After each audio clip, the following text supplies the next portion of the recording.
Nombreux étaient les veuves et orphelins des militaires tombés sur le champ d'honneur à prendre part à la cérémonie de remise de kits scolaires. 75 enfants ont bénéficié de lot de fournitures didactiques. Cette cérémonie a été présidée par le colonel commandant la zone militaire numéro 5.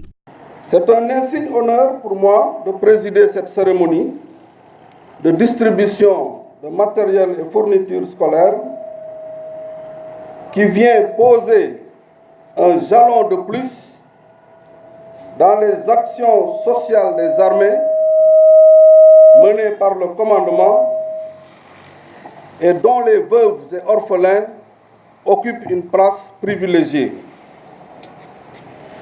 Chers enfants, soyez rassurés que le commandement de la zone militaire numéro 5 sera toujours à vos côtés pour vous appuyer et vous assister comme il en a toujours été le cas. C'est devenu une tradition qui sera bien gardée et perpétuée comme nous savons si bien le faire dans l'armée. Ce don de matériel didactique devrait répondre partiellement à une préoccupation majeure de vos parents, à savoir vous garantir une éducation de qualité. C'est pourquoi je vous exhorte à bien travailler à l'école pour être l'élite de demain. Cet élan de solidarité et de compassion envers les orphelins militaires n'a pas laissé indifférentes les veuves et épouses militaires. Ce don est une aubaine, et pour nous et pour nos enfants, qui pourront démarrer l'année scolaire en toute sérénité.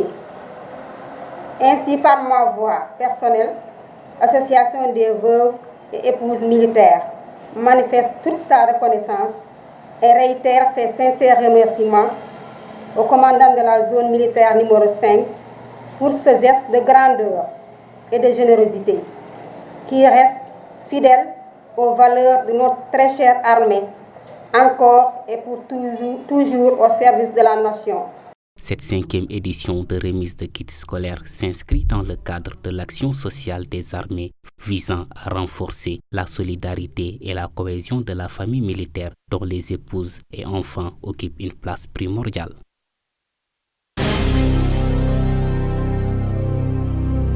Le samedi passé, j'étais devant la prison de Rebeuss avec les événements qui avaient eu lieu. J'ai eu à dire que nous déplorons la mort de Ibrahima Fall, qui est décédé, Ibrahima Mbou dit Ibrahima Fall. Nous présentons à nouveau, nous l'avons déjà fait, nos condoléances à ses parents. Il a été enterré hier à Touba.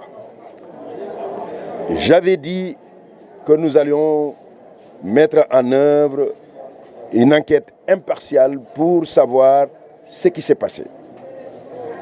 La directrice a été entendue et cette enquête est en cours. Nous avions annoncé qu'une autopsie allait avoir lieu. L'autopsie a eu lieu et nous avons donc remis à la famille le corps. Mais nous avions aussi dit qu'au Conseil des ministres, nous allions alors faire adopter à la suite de ma présentation d'un texte de réforme du code pénal et du code de procédure pénale. Ce n'était pas dans l'urgence, c'était déjà prévu depuis longtemps. Comme je voulais le dire tout à l'heure, le gouverneur sait prévoir, cela faisait partie de l'agenda du gouvernement dans le cadre de la modernisation de la justice. Donc ça, c'est chose faite. Et je voudrais aussi vous annoncer qu'une réflexion d'ensemble, le gouvernement ayant été instruit, le Premier ministre Mohamed Boun Abdallah Dionne va organiser, donc un conseil interministériel sera organisé qui va se pencher sur la situation des prisons. Nous avons 37 établissements pénitentiaires et voir aussi la question de longue détention. Ce sont les informations, les bonnes nouvelles que je voulais porter à votre connaissance pour ce qui s'est passé hier en Conseil des ministres. Au niveau du CDD, en fait, nous avons lancé un appel pour que quand même on puisse désinfecter, désinsectiser toutes les écoles avant que les enfants quand même ne rejoignent les classes. Mais maintenant, le service d'hygiène est prêt pour faire vraiment la désinfection. Mais généralement, le problème auquel nous sommes confrontés, c'est le problème des intrants. Et là, c'est les mairies qui doivent les mettre en place, les fournir au service d'hygiène pour que en fait, le travail puisse être fait. Maintenant, les différents maires ont pris l'engagement de mettre ces intrants-là à disposition. Mais surtout, il y a l'ODECAV et le conseil départemental de la jeunesse qui ont pris l'engagement aussi de désherber les écoles. Je viens juste de remettre la liste des écoles à désherber au président du conseil départemental de la jeunesse. Je pense que l'ODECAV va suivre et je pense que si tous ces efforts sont réunis, en principe, il ne devrait pas y avoir de problème pour une rentrée correcte.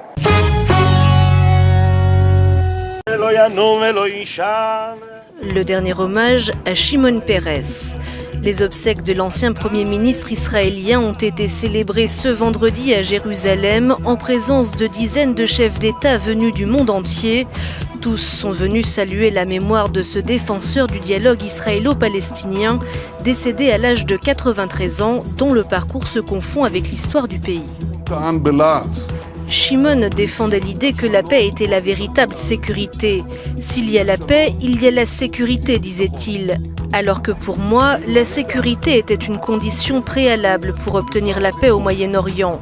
Vous savez à quelle conclusion surprenante je suis arrivée ? Eh bien, avec le temps, nous avions tous les deux raison.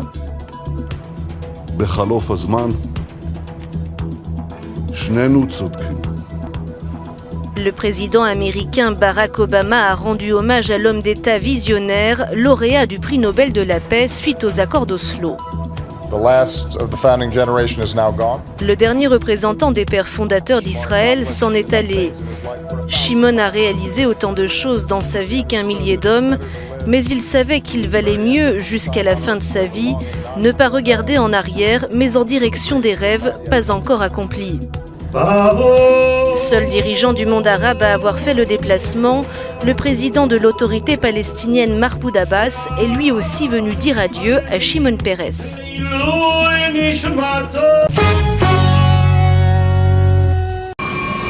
8 Rafales ont décollé ce vendredi du porte-avions français Charles de Gaulle, déployé il y a 10 jours en Méditerranée avec près de 3000 hommes.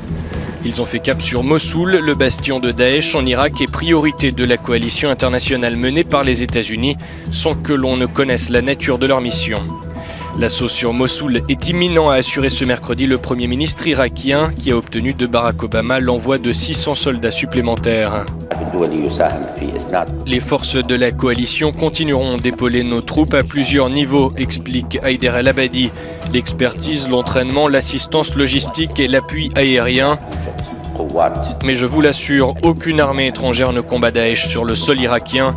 Il n'y a que les forces irakiennes de sécurité qui combattent pour chasser Daesh du territoire. L'armée française vient de déployer 4 canons d'artillerie à Kayara au sud de Mossoul qui serviraient de centre logistique pendant l'offensive finale. D'après plusieurs responsables occidentaux, la bataille de Mossoul pourrait être lancée en octobre.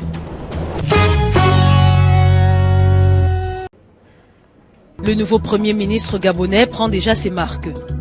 Au lendemain de sa nomination, Emmanuel Issozé Ngondé a tenu sa première conférence de presse pour annoncer la date de la publication de la composition de son gouvernement. La composition du gouvernement, du nouveau gouvernement, sera rendue publique le dimanche 2 octobre. C'est un gouvernement d'ouverture, largement ouvert aux forces vives de la nation. Les tractations qui se poursuivent vont dans ce sens. Au cours de son point de presse, le chef du gouvernement gabonais n'a pas manqué de titiller l'opposant Jean Ping, qui refuse toujours de reconnaître la victoire de son rival Ali Bongo. Il est chef de quel parti ? Il est chef de quel parti ? Mais vous pensez que le seul élément qu'il faut prendre en compte dans la considération qu'on donne aux hommes politiques, c'est juste la participation à une campagne présidentielle.